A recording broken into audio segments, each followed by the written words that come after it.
Fala galera, tudo bem?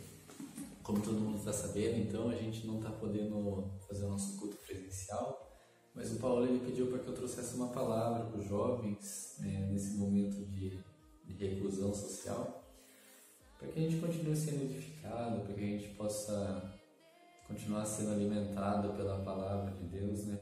Que é o que traz a vida para nós, né? E o Senhor me incomodou muito com relação ao livro de Jonas.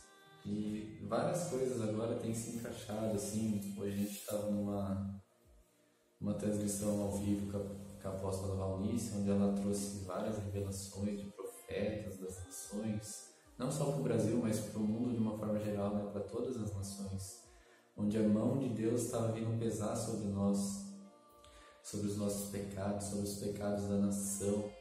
Então foi um momento de arrependimento, de prostração perante o Senhor. E foi muito edificante para nós, porque realmente abriu nossos olhos para a importância da intercessão.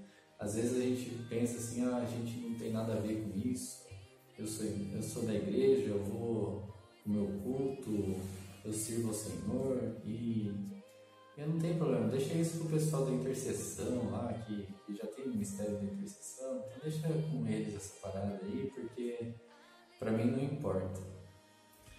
Só que o que até a apóstola Valnice ela comentou hoje de manhã foi que, querendo ou não, tudo isso tem impactado a nossa vida também, né? Porque hoje a gente tem que ficar em casa, o comércio está fechado, há uma crise econômica iminente no mundo todo, né?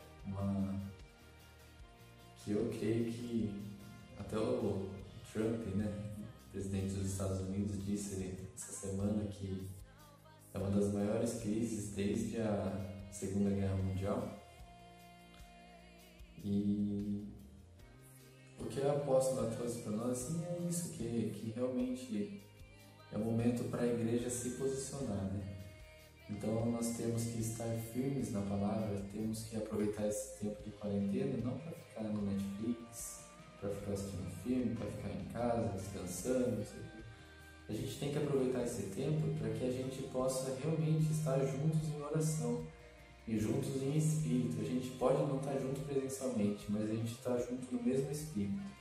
E que esse espírito possa nos conduzir na sabedoria do Senhor para nos posicionarmos e clamarmos pelas nações, clamarmos pelo nosso país, clamarmos pelos pecados da igreja, pelos pecados do país, porque nós temos que nos colocar na posição de pecador perante Deus, porque o pecado da nação pesa sobre nós também.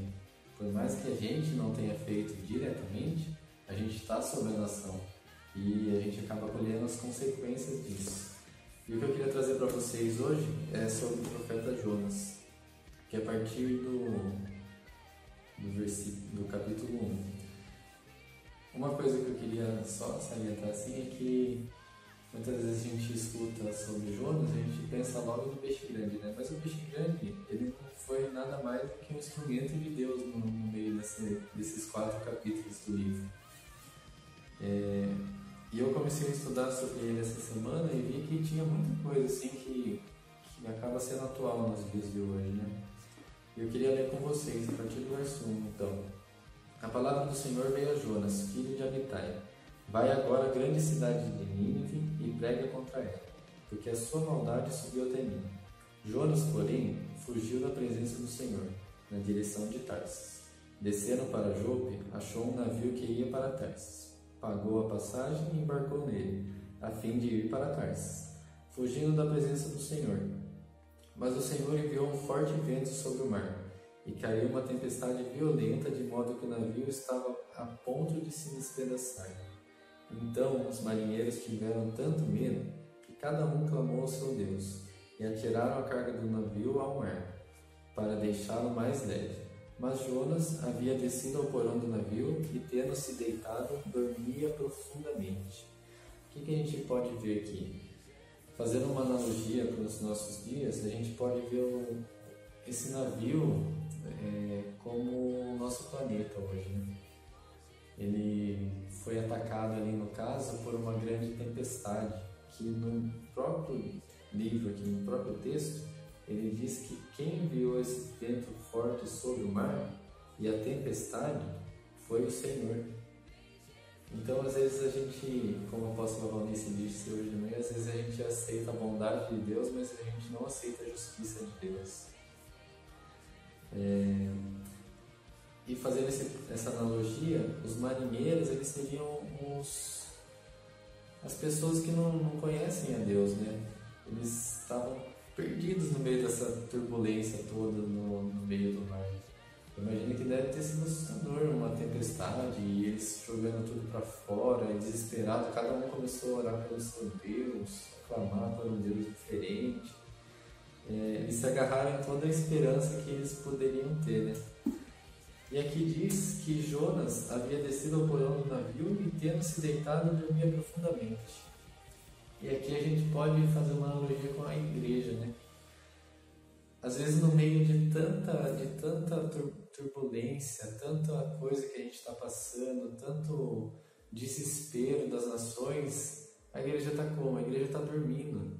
A igreja está repousando em berço esplêndido. E Deus me incomodou muito com isso, porque a gente não pode deixar de exercer o nosso papel como igreja, de orar, de interceder pelas nações. E Jonas aqui, ele estava dormindo, ele estava descumprindo uma ordem do Senhor e estava dormindo.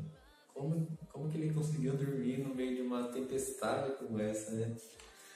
E se a gente seguir mais à frente aqui,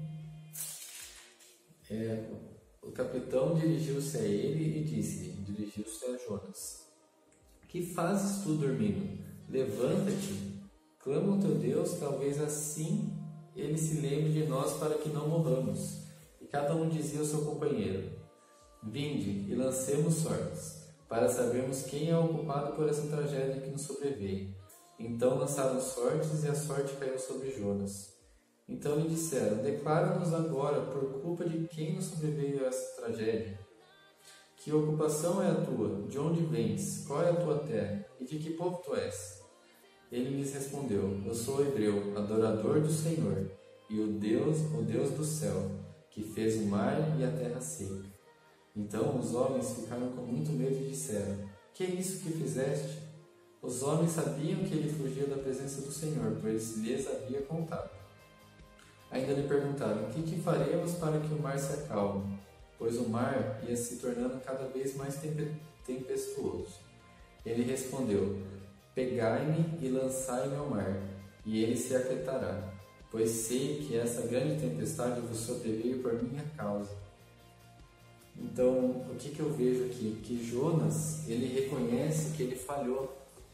E eu creio assim que a gente deve reconhecer também que a gente tem falhado como igreja. Jonas, ele se sacrificou por aqueles homens. Ele reconheceu que ele foi o causador de tudo, porque ele não estava posicionado. Se ele tivesse se posicionado desde o começo para aquilo que Deus tinha chamado ele, talvez esses homens não tivessem passado por tudo isso. Talvez eles tivessem feito a viagem deles tranquila. Mas pela desobediência de Jonas, esses homens tiveram que passar por isso. E a cidade de Nínive, que era onde Jonas deveria ter ido ao começo, se ele não chegasse a concluir futuramente, talvez a gente não teria na história hoje um dos maiores avivamentos que a Bíblia nos traz, né? Então, eu vejo assim que a gente tem que estar posicionado, a gente tem que se arrepender pelos nossos pecados, pelos pecados da nação, e realmente o preço que a gente vai ter que pagar é o preço do jejum, é o preço da oração, do arrependimento. A gente tem que se posicionar como igreja, como rede de jovens. Os homens, eles decidiram por jogar Jonas ao mar, então. E aqui no capítulo 2 a gente vê que ele foi engolido pelo peixe, e dentro do peixe, Jonas orou ao Senhor seu Deus e disse: clamei ao Senhor na minha angústia, e ele me respondeu. Do ventre do Sheol gritei, e tu ouviste a minha voz, pois me lançaste nas profundezas, no coração dos mares, e a corrente das águas me cercou. Todas as tuas torrentes e ondas passaram por cima de mim. Fui expulso da tua presença. Como poderia ver o teu santo templo novamente?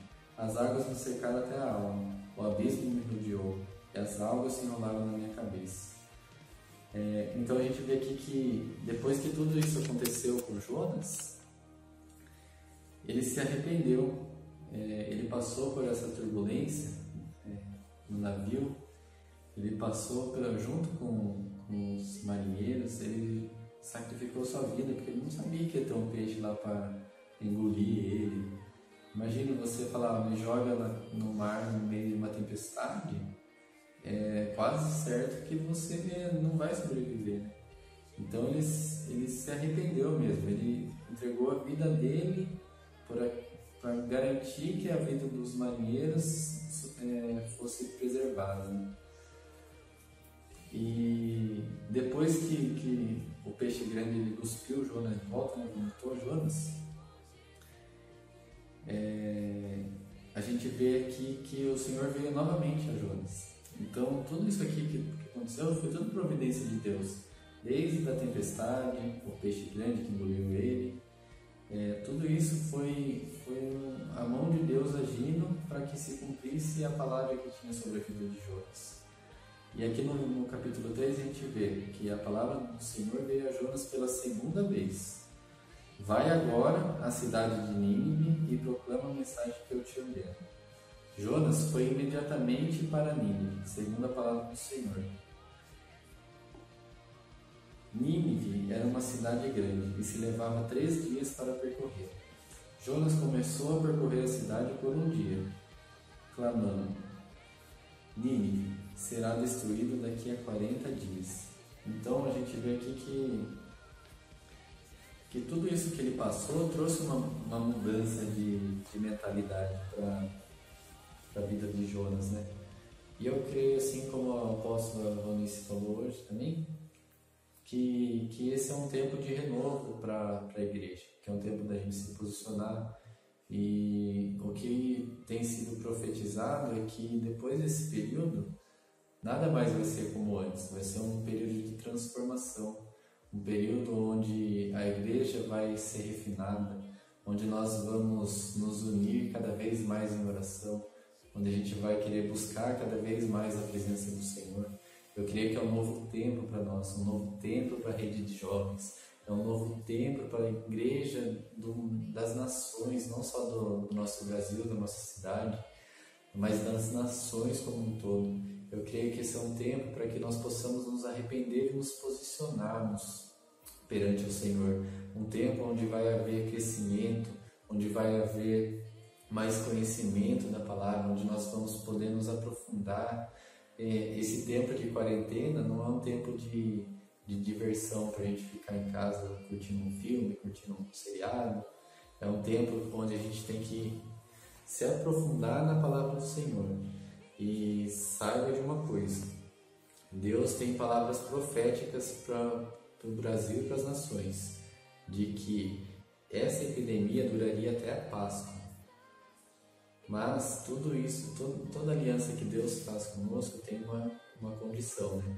E nós temos clamado pelo arrependimento para que realmente se cumpra essa palavra profética, que se cumpra essa palavra que foi lançada sobre as nações, de que a Páscoa de 2020 seria um momento de renovo para a igreja.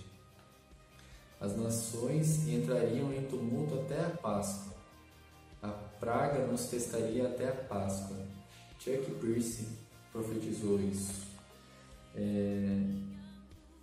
E nós cremos assim que nesse momento de tribulação, Deus pode trazer um grande avivamento para a igreja. Vai ser uma linha divisória para o futuro. A Páscoa de 2020 realmente vai ser uma linha divisória. Mas isso vai depender de cada um de nós, vai depender de cada um, de como você vai se posicionar mediante a essa situação que temos vivido. Você vai dormir ou você vai acordar?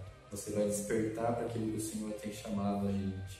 Você vai ficar dormindo no barco ou você vai se levantar e vai profetizar para as nações? Você vai cumprir o ID do Senhor?